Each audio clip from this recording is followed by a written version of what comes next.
On May 2nd, 1966, Navy Commander Jeremiah Denton sat in front of a television camera inside a North Vietnamese prison. His captors forced him to participate in a propaganda interview. They wanted him to denounce America. Denton did the opposite.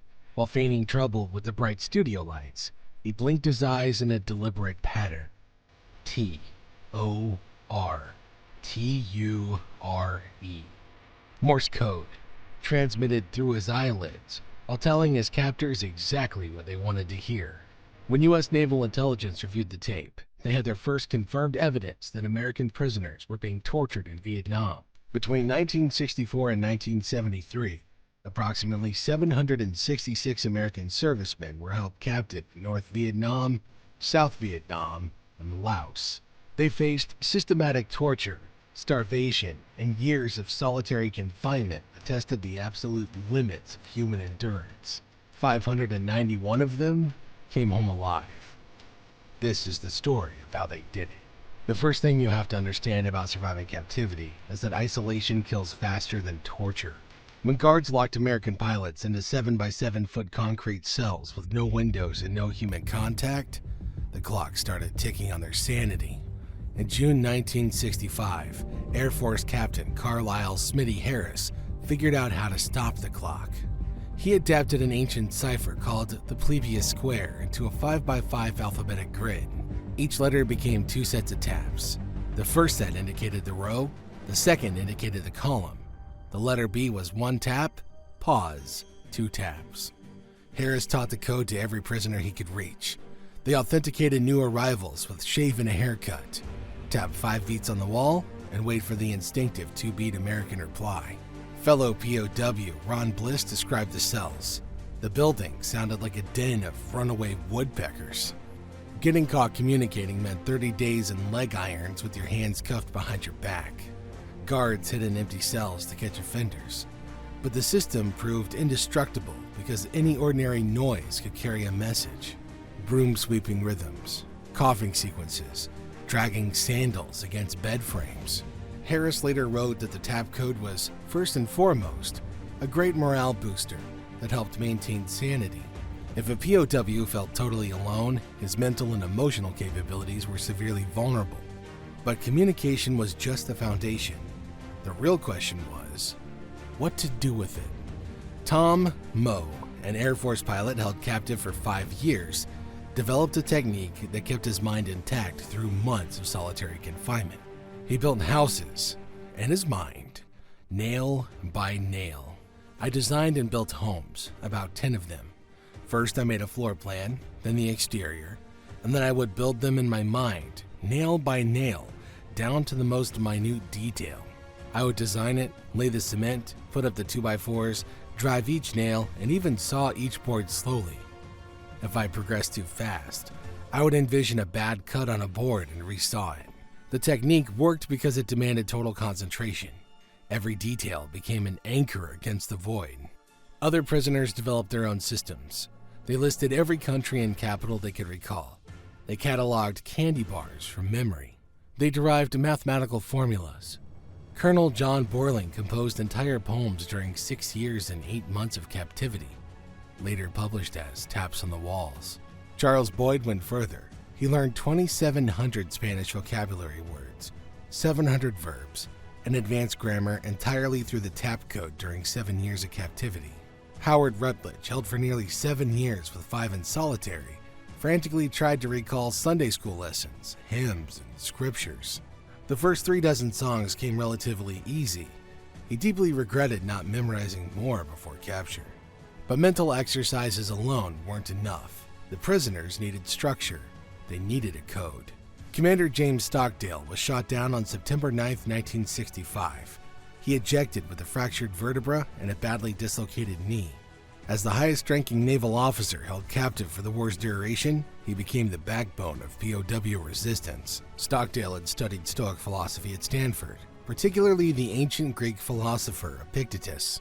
He used those lessons to build something the prisoners desperately needed, a shared framework for resistance. The code was called BAC US. B for bow, don't bow in public. A for air, stay off the air. no propaganda broadcasts. C for crimes. Admit no crimes against the Vietnamese people. K for kiss. Don't kiss them goodbye. Show no gratitude. US for unity over self. These policies gave hundreds of prisoners a shared framework that many later credited with saving their sanity and their honor. But Stockdale went even further. When the North Vietnamese tried to parade him before foreign journalists in 1969, he slashed his own scalp with a razor and beat himself in the face with a wooden stool to make himself unpresentable. His Medal of Honor citation reads, "He deliberately inflicted a near-mortal wound to his person in order to convince his captors of his willingness to give up his life rather than capitulate. Later, after learning that prisoners had died under torture, he slashed his wrists. The North Vietnamese, convinced of his indomitable spirit, abated in their employment of excessive harassment and torture toward all the prisoners of war." I had run out of ideas and I had to explore the future. Well, you wouldn't think I had a future if you saw me. I passed out in a pool of blood. Here's the reality that nobody wanted to admit publicly. Nearly every American POW eventually made some kind of statement under torture. The North Vietnamese had developed techniques specifically designed to break resistance. The most feared was called the ropes.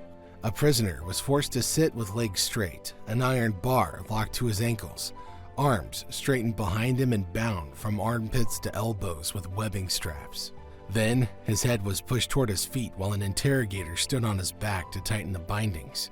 As one POW assessment concluded, sooner or later the ropes broke the will of any prisoner. Only a tiny number survived without ever cooperating. Others who refused absolutely, like Edwin Atterbury, were tortured to death. So the internal POW culture evolved a critical adaptation. Take physical torture until you're right at the edge of losing your ability to be rational. At that point, lie, do or say whatever you have to survive. But you first have to take physical torture. After breaking, POWs confessed to each other what had happened. This prevented shame from becoming a weapon their captors could exploit. As one POW later said, "To this day, I get angry with myself, but we did the best we could." This culture of mutual confession and forgiveness may have been their most important institutional innovation. It allowed them to bounce back rather than spiral into collaboration. Not all resistance was silent suffering. Some of it was downright ingenious. When Navy Lieutenant Commander Nels Tanner was tortured into naming fellow officers, he gave his interrogators Lieutenant Clark Kent and Lieutenant Ben Casey, Superman's alter ego and a television doctor. The confession was published in North Vietnamese newspapers, embarrassing them internationally when Americans recognized the fictional names. Then there was Seaman Doug Hegdahl. When he was captured, he played dumb, really dumb. The guards called him the incredibly stupid one and gave him free run of the camp. They had no idea. Hegdahl memorized the names, ranks, and capture dates of 256 POWs, all to the tune of Old MacDonald Had a Farm. He sabotaged 5 trucks by putting dirt in their gas tanks, and when Stockdale ordered him to accept early release, he did so to deliver this intelligence home. His information enabled the U.S. to reclassify 63 missing servicemen from MIA to POW. Their families finally knew they were alive. Years after his release, author Jim Collins asked Stockdale a question: who didn't make it out? Stockdale's answer became famous. "Oh, that's easy. The optimists. They were the ones who said, we're going to be out by Christmas. And Christmas would come, and Christmas would go. And then they'd say, we're going to be out by Easter. And Easter would come, and Easter would go. And then Thanksgiving, and then it would be Christmas again. And they died of a broken heart." He sat down, he said, "Stardale, do you want a cup of coffee?" I said, "Yes." I don't think I had leg irons on there, but that guy with the rifle, I don't remember waddling. But anyway, I went over and sat down across from him, and he said, "What happened last night was a catastrophe." And he said, "You know, I sit with the general staff. There will be a report will be written. It may adversely affect me. It might even adversely affect you. I can't say. But," he said, "you will not stay here. We will put you back in that little place where the doctor will attend you until all traces of bandage and scars, as best we can arrange it, are gone." Well, I was out there from September to almost Christmas. And then I went back, and things had happened. I was completely out of communication there. I found out two things. One, nobody had ever been in the ropes since I cut my wrists. And secondly, the commissar had been discharged. And so from then on, the life was never the same. It wasn't happy. It wasn't just happy or hullabaloo, but I shut down that torture system, and they never wanted it brought up again. His formulation became known as the Stockdale Paradox. You must never confuse faith that you will prevail in the end with the discipline to confront the most brutal facts of your current reality. The optimists set deadlines. When those deadlines passed, they broke. The survivors accepted their situation might never end, while never losing faith that they would eventually prevail. That mental balance, quite literally, meant the difference between life and death. On February 12, 1973, Jeremiah Denton, the man who blinked torture in Morse code, became the first American POW to step off a plane at Clark Air Base in the Philippines. He said, "We are honored to have had the opportunity to serve our country under difficult circumstances. We are profoundly grateful to our Commander-in-Chief and to our nation for this day. God bless America."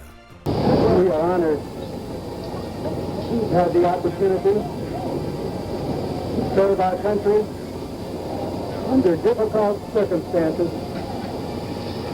We are profoundly grateful to our Commander-in-Chief and to our nation for this day. God bless America. God bless America. 591 men came home during Operation Homecoming. 4 of them were later elected to Congress.